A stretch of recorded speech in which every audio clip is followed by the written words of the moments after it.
Hi, this is Melissa from Barnes Sewing Center, and today I'm going to be showing you how to thread your 4-thread Baby Lock serger with the Jet Air threading system. So that's going to include the Baby Lock Victory, the Imagine Wave, the Baby Lock Celebrate, and the Baby Lock Eclipse as well. So let's get started. Alright, so we're going to start by opening up the right hand of the machine. So you just pull that piece towards you, grab this little lever, slide it over, and pull the piece towards you. The sergers with the Jet Air threading are going to have this lever and this little button here, and that's how you know if your machine has Jet Air threading. I'm going to start by cutting my thread tails and grabbing my thread from the back here. Now sometimes if these thread tails are locked, we're trying to release the thread from the machine so we can thread it. But sometimes as I pull on these tails, they're kind of locked in place. So normally when I turn my hand wheel, I want to turn it towards me. But here I want to release that last stitch so my threads are free to remove from the machine. So I am going to hold on to my thread tails and turn the hand wheel one rotation away from you. And very quickly you will see those threads release, and I can pull all 4 of my threads out. So now I'm ready to thread my serger. The very first thing I want to do is I want to engage my looper threading tubes. So in order to do that, with my left hand, I'm going to push in this button here. And then with my right hand, I want to turn the hand wheel towards me. And the mechanisms in here are going to move, but once everything lines up, your threading tubes shoot across. So the machine does that automatically for you. You just want to make sure you're pressing that button in as you turn the hand wheel towards you. And it might take 1, even 2 rotations sometimes of the hand wheel to get those tubes lined up. There's no specific order to thread the serger in, so I could start with my looper threads or I could start over here with my needles. It really doesn't matter. Since our looper tubes are engaged, I am going to start with the loopers. I'm going to take my thread that's over here on the right. This is going to take my path on the right, and when I get down here it shows me a letter L. This is my lower looper thread. So if I hold the thread from front and back, I'm going to hear it click into place at the top. I'm going to come down right here. Now all of my tension discs are behind these little white pieces in the machine, so I do want to make sure the presser foot is lifted up when I thread my serger. If my presser foot is lowered down, all of my tension discs are going to be closed and I'm just going to have a jumble of threads when I start to sew. So make sure that presser foot is lifted up before you thread your serger. So I've taken my thread straight down this path. There is just a little nub on the right hand side that you're going to loop the thread around, and that helps hold the thread so it's not flying free in front of the machine. So you just make a little loop to the right and the thread catches behind there. Now I want to pull some excess thread out, and I'm going to take about 1/2 inch of my thread tail. If I'm holding out too much thread, it's going to be very hard to push into these ports. So really all the serger needs is about 1/2 inch of thread.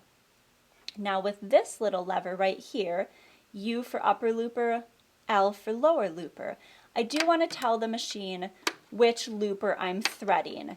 If I have the lever over here, the air is only going through that upper looper tube, so I'll never be able to thread my lower looper. I don't have any air going through there. So I just want to make sure I push that over to the right to engage that lower looper air threading. So I'm going to take 1/2 inch of my thread tail right into the port there, and then this lever here, I want to give it a good solid push down. Now if it doesn't thread completely, I can give it one more push, but my thread is all the way through my looper, so I know it's completely threaded and I'm ready to go. I'm going to take my thread tail, and I like to leave it hang, but I'm going to cut it so it's not super long. I'm going to cut it so it's about even with the base of my machine here. Now I'm ready to thread my upper looper. So right away I'm going to push that tube over to the left to engage my upper looper air threading. So when I get down to that part, I know it's already lined up for me. Click my thread in the back here, bring my thread down, and catch it around this little nub here. Now, a common mistake that we see is people forgetting to pull extra thread through. So I just want to show you what happens. I'm going to take 1/2 inch of my thread tail, push it right into my threading port, and then I'm going to engage my lever, just push it straight down. So my thread has disappeared, but nothing has came out of my upper looper yet. It just means the thread is probably only so far along the tube, and it still has more room that it has to, more space that it has to travel. So all I have to do is pull more thread down, catch it behind that little nub, and engage my lever one more time. And now I've gave it a long enough thread tail to thread all the way through my upper looper, and I do like to shove this thread to the back and underneath the presser foot. So both my loopers are threaded. Now with the machines that have the jet air threading system, I do at this point have to disengage my looper threaders because I have to put my needles in a different position to thread the eye of the needle. So first of all, to disengage my looper threaders, I'm going to take this little silver piece and push it over to the right, and you will see my tubes just disengage for me. Now I can close the machine up. Now here's where you want to look at the hand wheel on the machine. So I am going to rotate the machine so we can look at the hand wheel here. You can see there's a green line right here on the side of the machine, and there's a green line on the hand wheel. So I want to bring those two pieces, those two green lines, so they line up. And that actually brings the needles a little bit higher, and now they're in the threading position. If I try to pull my needle threader down when they're back, when my hand wheel is back here, where it would have been when my tubes were engaged, my needle threader is not going to line up.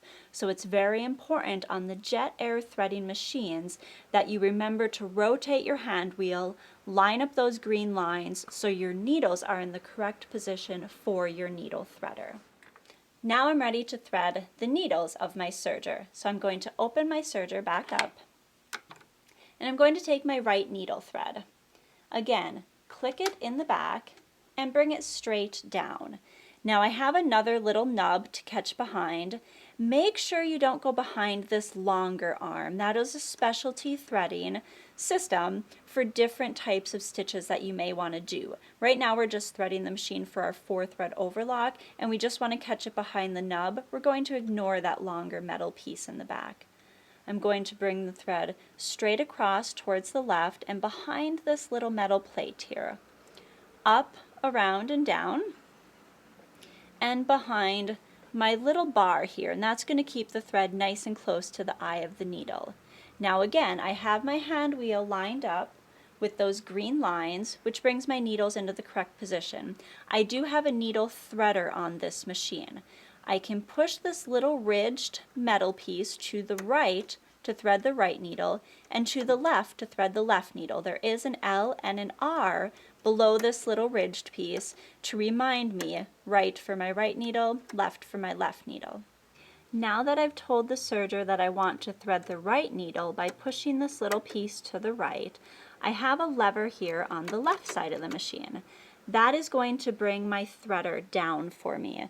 So I'm going to pull that down, and you'll see how these little fingers hug around my right needle. I want to take my thread and loop it right underneath those little fingers and give the thread just a little bit of a tug to the back. That's just putting some tension on my thread. So now when I let go with my left hand, I'm going to allow that thread to pull through the eye of the needle for me. So you can see how it's pulled straight back. There's a little hook that's grabbing the thread and pulling it through, so I can see that my thread is still caught on that little hook right now. So what I can do is just gently pull the threader back down, and I can tap the thread right off of that little hook that grabbed it through. So now I can take my tweezers and finish pulling that thread to the back of my machine. And now we need to thread the left needle. So I'm going to grab that thread, click it in the top port, straight down my tensions, around the little nub, behind my metal bar, up, around, and down, and behind this little latch here. Now that I'm behind the latch, I want to make sure to push this little ridged piece over to the left because now I want to thread my left needle. So I'm going to engage my needle threader, and now those little metal fingers are going to hug around my left needle. Again, if you give yourself a little extra thread, you can loop it underneath those little fingers and just gently pull the thread towards the back. When I release my threader, it loops, grabs that little loop of thread, pulls it through.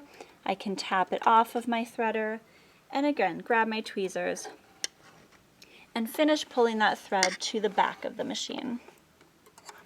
I like to make sure all of my threads are pulled to the back and underneath this flat metal piece here. Otherwise, they will push forward into my stitching when I start going. So now my serger is threaded. I'm going to close the machine back up. And now I can grab my fabric. I'm going to take my right sides and put them together. And I'm ready to do my 4-thread overlock. I want to remember to lower the presser foot before I start sewing. Remember, the presser foot was up to open up our tension discs, but now we're ready to sew, so I can lower that presser foot down. I can start my fabric here in the front.